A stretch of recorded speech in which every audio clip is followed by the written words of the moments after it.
Okay, so since finishing Dexter New Blood and like the whole Dexter thing, I've been thinking about the sort of post-movie haze kind of thing that I feel, especially because I mentioned it to the only guy I know who has watched New Blood, and he's like, "No, I have no idea what you're talking about." I didn't explain what I meant, but I just said, "Yeah, I've got that post-movie haze, if you know what I mean." And he's like, "No." So, I don't know if everyone experiences this or if it's something that I'm more prone to with the whole like schizoid fantasy and then dissociation type things that I've got going on with all the mental health nonsense.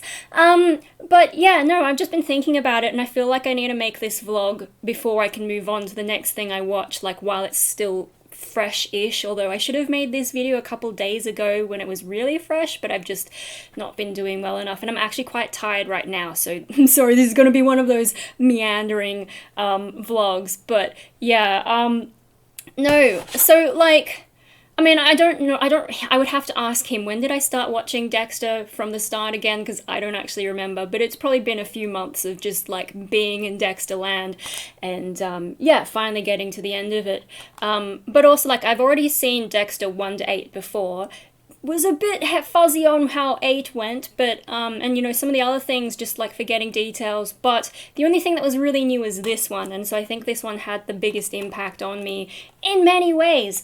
So I just want to ramble on that topic a bit. Now, I have mentioned in the past, like when I watch things that have a sort of split personality kind of theme, or inner conflict kind of theme, or someone who's questioning what they're capable of, like, you know, all that dark and light duality kinds of stuff. I've mentioned in the past that when I watch those kinds of things, it does trigger some of the dissociation, other part of me, or whatever you want to call it, dark side stuff. And so I won't really like go on about that topic. Obviously watching something dark like this, like, you know, this sort of a character is perfect for that. But no, what I'm actually thinking about is other things to do with like after watching a movie or a TV series or whatever. And like I tried to Google it, and the main thing that kept coming up was people saying they get like a post-movie depression or like a post-fictional world depression, because they also mentioned they get it sometimes with video games or after reading like a book series that they got really attached to, and they describe like, you know, having to come out of that world and come away from the characters and feeling kind of sad. And I don't think that's really what I'm experiencing. I think like I do get a little bit of it, but it's more to do with, wow, reality is really boring, you know.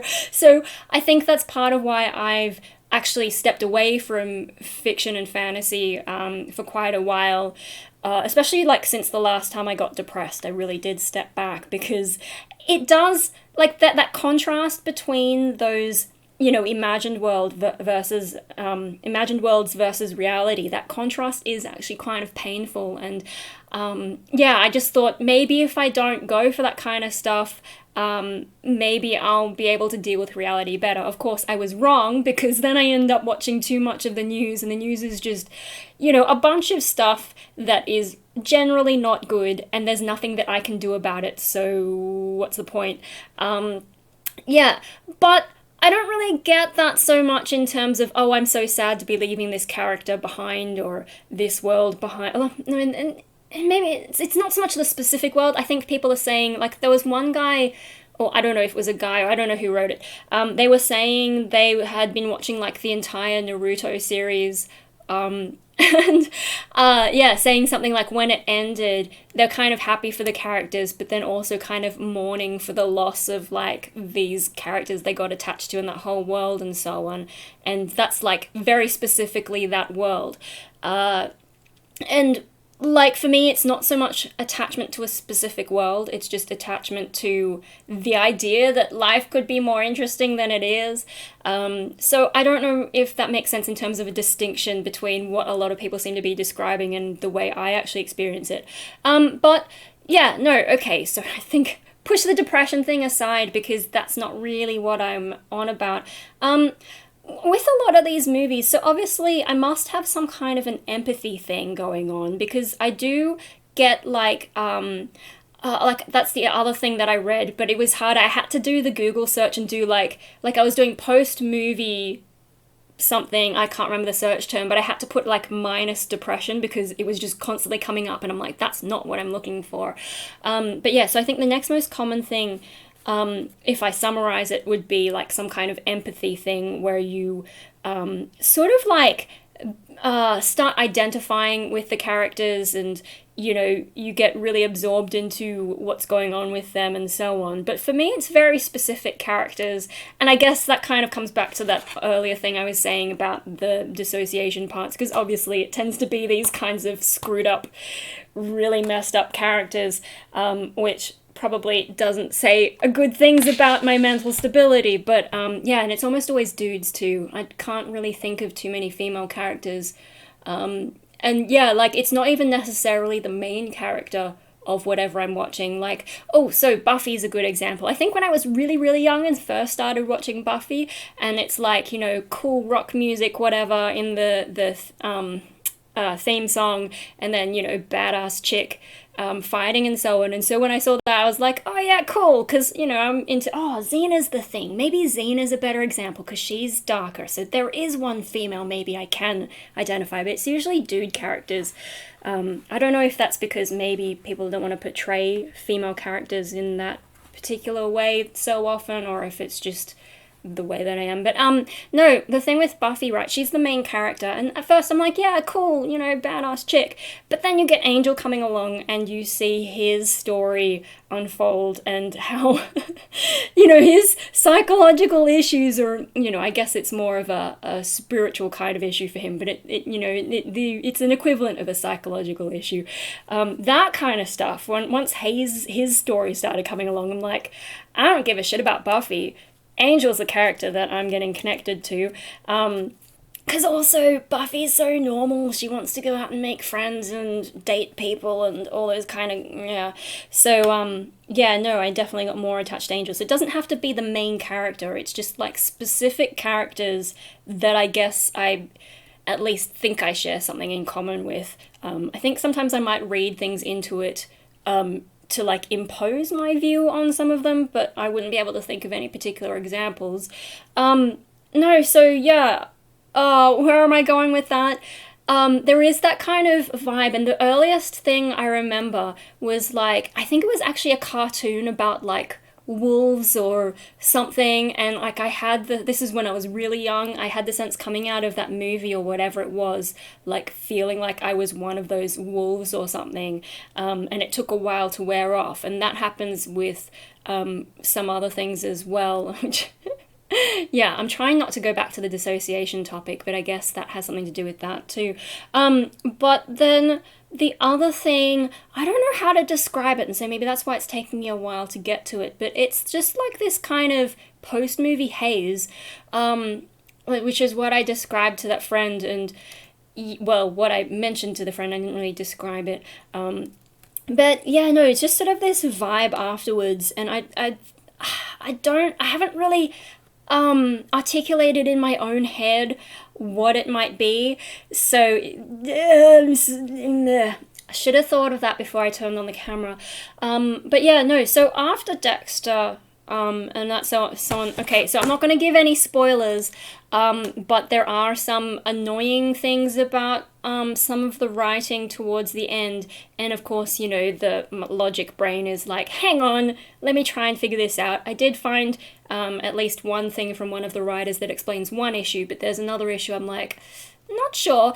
But ignoring those kinds of things, I think once I went to bed and my brain stopped like going on the nitpicking journey, then it started processing more of the events, especially in the last 2 episodes, and so like I must have been dreaming hard on that stuff, and yeah, then a lot of the things sort of hit me more, like, just how much of a horrible character he actually is. I think the writers did a good job of like finally bringing that out a bit more, because like in the original series, they don't show certain things, and they're trying not to make it too much like that, but by the end of New Blood, you're like, yeah, shit, hey. Yeah, so not spoilers, just saying they really get the character at the end, and so certain events have to happen to really bring that understanding forward. And then, yeah, I just sort of got into this, like, so the next morning, I was just like, whoa, and sort of stuck in this, I don't know how to describe it except to use the word, like, a sort of haze.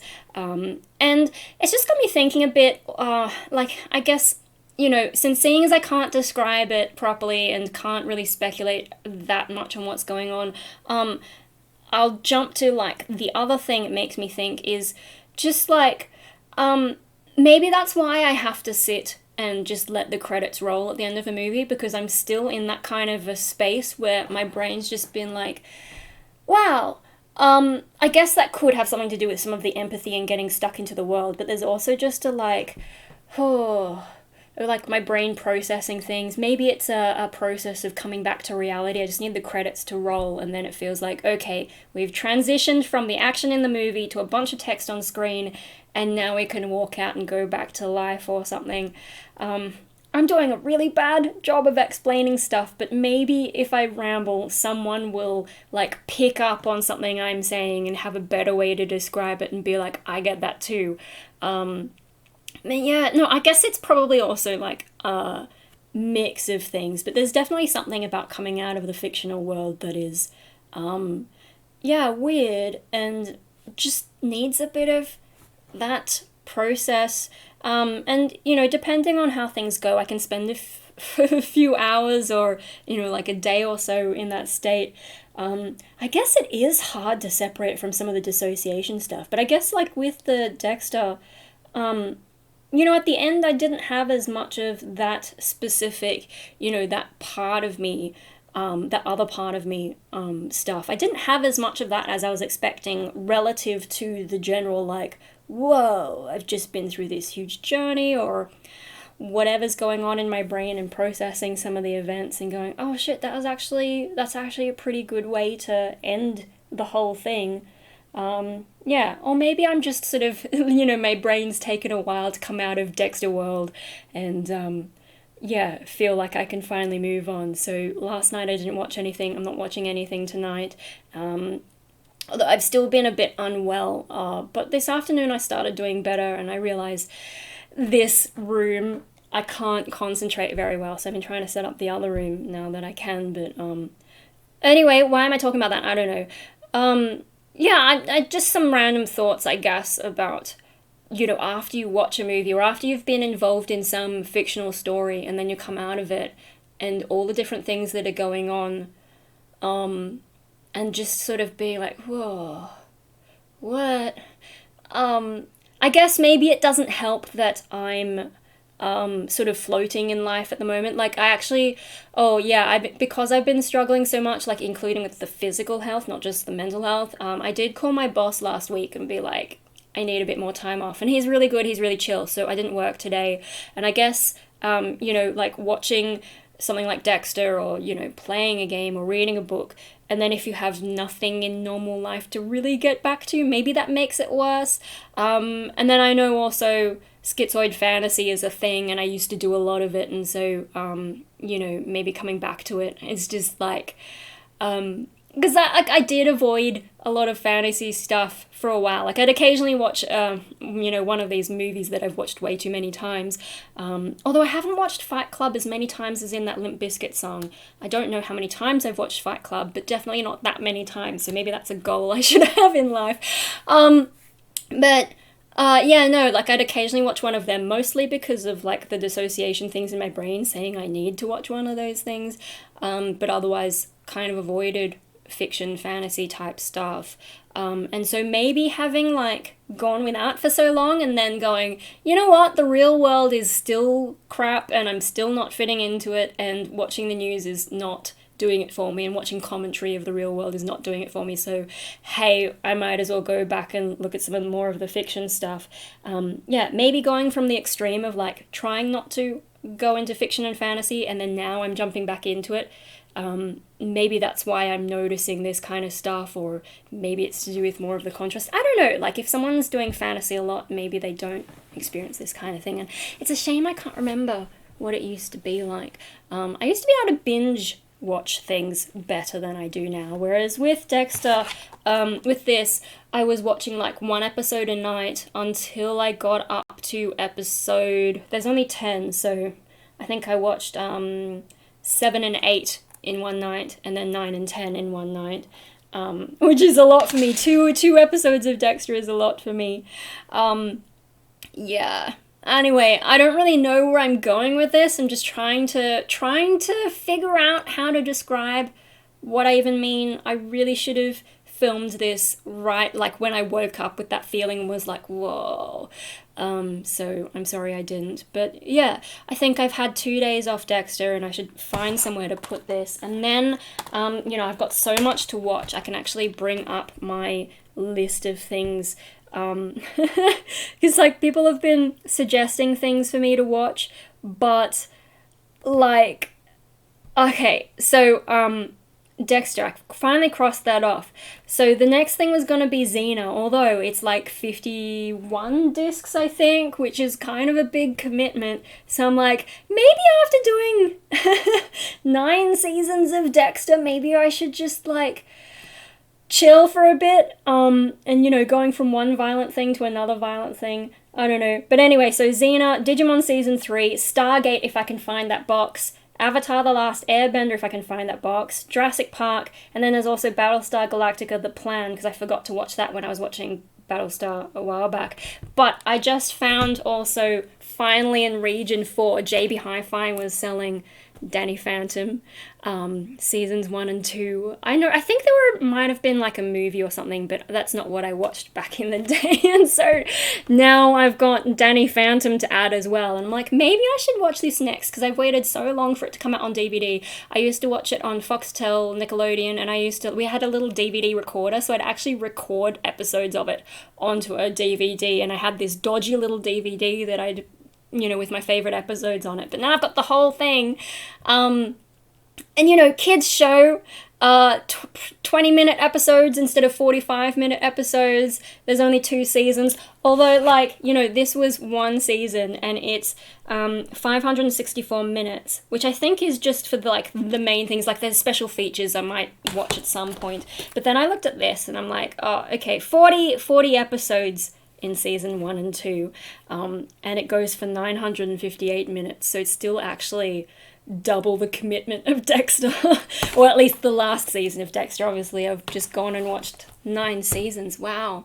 Yeah, anyway, I might go and just watch that and have a little bit more of a chill 14-year-old boy life kind of thing instead of, 40-year-old serial killer, before I get into whatever Xena is just, yeah. Anyway, no, and speaking of, just to go on another little tangent, Danny Phantom, I started watching this, I graduated high school, and then I think I found it on Nickelodeon, and then was like, wow, and then I think that was my introduction, a proper introduction to goth culture, because there's one of his friends is this goth chick, and I think I'd seen goth stuff around before, but that's when I'm like, oh shit, that's what I want to do. Although, having been at a private Catholic school, conservative and all that, and we had uniforms, and then I didn't really do much on the weekends. I had no reason to dress up or whatever. I never really developed any kind of fashion sense in school. And then I graduate and, what do I wear now? And Danny Phantom's on TV and I'm like, oh, I have found a thing to try. I actually went to, so the first time I dressed up goth, I actually went to a friend's birthday party or something, and me and another friend from school went dressed as goths for a joke, but it was actually kind of fun, and especially people's reactions, because they're like, oh, we didn't know you were into this, and I'm like, yeah, I do this all the time, and then after that, I experimented with a few more things, but yeah, goth kind of stuff, although I've sort of gone back to, because I don't do anything anymore, I've defaulted back to just lazy clothes, which is really where I truly am. But if I'm going to leave the house, I might as well dress up rather than, it's another thing, if I go to the effort of dressing up, then I have to go out, because what did I get dressed up for? I think it's, one of those ways to make it feel like it's worth leaving the house. I don't know. Anyway, that's some rambling and a bit of an all over the place kind of thing. But yeah, no, just thinking about after being in a fictional world and then it's over and then, I don't know, my brain just needs some time to process it. I guess from multiple angles. So there's that sort of, split in my brain, the dissociation kind of thing. There's the sort of related identifying to certain characters kind of thing. There's the thing about like feeling of being in the world. There's the contrast with reality. And then there's just this general like, whoa, brain resetting, trying to reboot, I guess, in a way. I don't know. I wish I had words to explain it. Isn't it frustrating that sometimes, like, you just know something, but there isn't a word in English to really get it out, and then you're like, how do I... And then it sort of brings you back to thinking about 1984, the book, and if you control the language, you control the thought. And I'm like, I'm still having the thought, I just don't know how to express it, and that's frustrating. But yeah, no, there's some kind of a vibe that I haven't got a word for, and maybe someone will have a word for it and tell me, and then I'll be able to say what it is I'm trying to say. Yeah, and this video didn't have any other real point otherwise. I just needed to get that out of my head, and then I can go and probably watch this before I get into Xena, especially because I've been waiting so long. Like, I've caught a few episodes of Xena on like daytime TV, which is what made me think of it again. But Danny Phantom I haven't watched in ages, and oh yeah, of course, there are some predictable themes. Like, apart the goth chick aside, Haze fun too, and there's a couple of episodes that are particularly fun because I'm that predictable. Okay, so before I forget, thank you to Scribe, Chronicler, and then of course, everyone in Patreon and people who've bought my shirts, and I should really make some more shirts. But I can't focus. I feel like I really need to get that other room set up, and I guess like once it's proper set up, maybe I'll show you what's going on, and I'm hoping that'll make it easier to vlog during the day. I'm waited until night because I was too tired earlier this morning, and then Mum came home from the gym, and I'm just like, I can't focus on the things I want to say, and feeling uncomfortable. But if I can set up this little space, I will have to use my phone to film again, so this OBS setup, which is quite easy. Go back to having to edit stuff again, but I think it might make it easier for me to make videos while I'm thinking about something instead of like a couple days after the fact. We'll see how that goes, and I'm hoping it makes my music, like, makes me feel like doing more music stuff, and like trying to set up a space just to read, because this dark little room and I don't have a good lighting setup, and it's just, the vibe is wrong. I used to read books in other places around the house, but of course now people are always watching TV because Netflix is a thing, and there's just too much noise. And so like during the day, maybe that's why I watch too much YouTube now, because I just don't have a quiet space to read. So I wanna get back into reading, because I do have a couple books. Oh shit, did I show them to you?